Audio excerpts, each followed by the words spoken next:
મિત્રો ઇન્સ્ટાગ્રામમાં લોકો છે ને 30 રૂપિયાની દવા આવતી હોય ને એને 300 રૂપિયા ભાવ કરીને વેચી નાખે છે અને વેચે છે. મેં જોયું છે.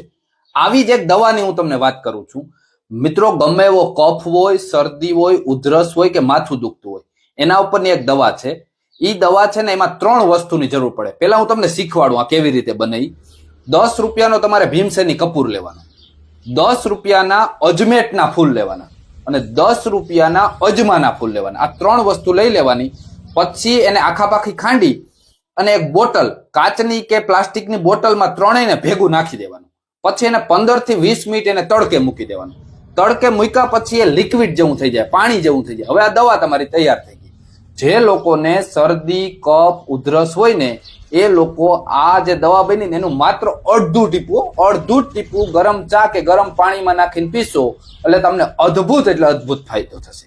બીજું કે આનો બામ હોય ને, બામ લગાડી એવી રીતે ઉપયોગ કરી શકો. પગના, સાંધાના, ગોઠણના, કમરના કોઈ પણ દુખાવો હોય ત્યાં તમે માલિશ તરીકે પણ આનો ઉપયોગ કરી શકો. અને અમૃતધારા નામથી આ દવા વેચાય છે બજારમાં. અને તમે ગૂગલ સર્ચ કરજો, તમને ખબર પડશે મિત્રો. અને આપણે સસ્તામાં સસ્તી દવા કેમ બને ને એનો તમને વિડીયો આપ્યો છે. એટલે વિડીયો સારો લાગ્યો હોય તો શેર જરૂર કરજો. અને તમને એમ છું કે અહીંયા ફાયદાકારક આપણો પેજ છે તો ફોલો કરી લેજો. ખૂબ ખૂબ આભાર.